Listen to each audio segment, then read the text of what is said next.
السلام علیکم ورحمۃ اللہ۔ محترم سامعین و حاضرین، مجھے امید ہے کہ آپ سبھی لوگ ٹھیک ہیں۔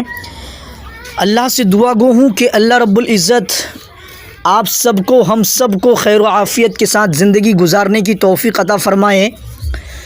محترم دوستو، میں آپ کو جو بتانے والا ہوں بیٹا اور بیٹی کے تعلق سے، نسل پرستی کے تعلق سے۔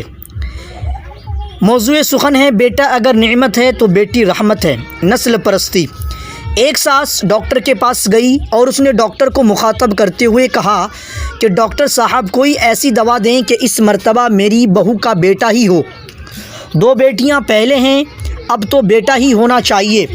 ڈاکٹر نے جواب دیا میڈیکل سائنس میں ایسی کوئی دوائی نہیں ہے۔ ساس نے کہا کہ پھر کسی اور ڈاکٹر کا پتہ بتا دیں۔ ڈاکٹر نے کہا کہ آپ نے شاید بات غور سے نہیں سنی، میں نے یہ نہیں کہا کہ مجھے دوائی کا نام نہیں آتا، میں نے یہ کہا کہ میڈیکل سائنس میں ایسی کوئی دوائی نہیں ہے۔ اس موقع پر لڑکی کا سسر بولا کہ وہ فلاں لیڈی ڈاکٹر تو۔ ڈاکٹر نے بات کاٹتے ہوئے کہا کہ وہ جعلی ڈاکٹر ہوگا، اس طرح کے دعوے جعلی پیر، فقیر، حکیم وغیرہ کرتے ہیں، سب فراڈ ہے یہ۔ اب لڑکی کے شوہر نے کہا کہ اس کا مطلب ہماری نسل پھر نہیں چلے گی۔ ڈاکٹر نے کہا کہ یہ نسل چلنا کیا ہوتا ہے؟ آپ کے جنس کا اگلی نسل میں ٹرانسفر ہونا ہی نسل چلنا ہے نا، تو یہ کام تو آپ کی بیٹیاں بھی کر دیں گی، بیٹا کیوں ضروری ہے؟ ویسے آپ بھی عام انسان ہیں، آپ کی نسل میں ایسی کیا بات ہے جو بیٹے کے ذریعے ہی لازمی چلنی چاہیے؟ سسر نے کہا کہ میں سمجھا نہیں۔ ڈاکٹر نے کہا کہ ساہیوال کی گائیوں کی ایک مخصوص نسل ہے، ساہیوال ایک گائے کی نسل ہے، ساہیوال کی گائیوں کی ایک مخصوص نسل ہے جو دودھ زیادہ دیتی ہے، بالفرض اس نسل کی ایک گائے بچ جاتی ہے تو پریشان ہونا چاہیے کہ اس سے آگے نسل نہ چلی تو زیادہ دودھ دینے والی گائیوں کا خاتمہ ہو جائے گا۔ طوطوں کی ایک مخصوص قسم باتیں کرتی ہیں، سب طوطے بات نہیں کرتے، طوطوں کی ایک مخصوص قسم ہی باتیں کرتی ہیں۔ بالفرض مان لیں بات کرنے والے طوطوں کی نسل کی ایک طوطی بچ جاتی ہے تو فکر ہونی چاہیے کہ اگر یہ بھی مر گئی تو اس نسل کا خاتمہ ہو جائے گا۔ آپ لوگ عام انسان ہیں، باقی 6-7 ارب کی طرح، آخر آپ لوگوں میں ایسی کون سی خاص بات ہے؟ یہ بات سن کر سسر نے کہا کہ ڈاکٹر صاحب کوئی نام لینے والا بھی تو ہونا چاہیے۔ ڈاکٹر نے ان سے سوال کیا کہ آپ کے پردادے کا کیا نام ہے؟ آپ کے پردادے کا کیا نام ہے؟ اس موقع پر سسر بس اتنا ہی کہہ سکا کہ وہ میں، ہم، ہوں، وہ۔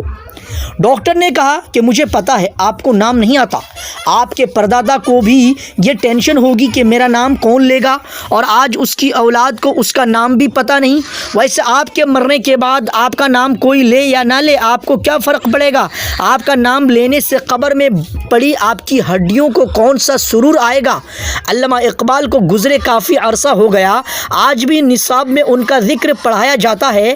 گنگا رام کو مرے ہوئے کافی سال ہو گئے، لیکن لوگ آج بھی گنگا رام ہسپتال کی وجہ سے گنگا رام کو نہیں بھولے۔ ایدی صاحب مر گئے لیکن نام ابھی بھی زندہ ہے اور رہے گا۔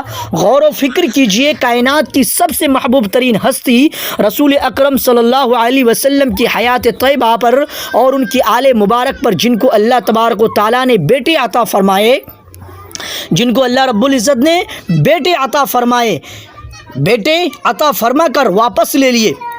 غور و فکر کیجئے کہ کائنات کی سب سے محبوب ہستی رسول اکرم صلی اللہ علیہ وسلم کو بیٹے عطا فرما کر واپس لے لیے، اور ایک بیٹی سے رہتی دنیا تک رسول اکرم صلی اللہ علیہ وسلم کی نسل کو پوری دنیا میں پھیلا دیا۔ لہذا بیٹی اور بیٹوں میں ہرگز فرق نہ کریں، بیٹا اگر نعمت ہے تو بیٹی رحمت ہے۔ اللہ ہمیں ہدایت کاملہ عطا فرمائے، آمین ثم آمین۔ السلام علیکم ورحمۃ اللہ وبرکاتہ۔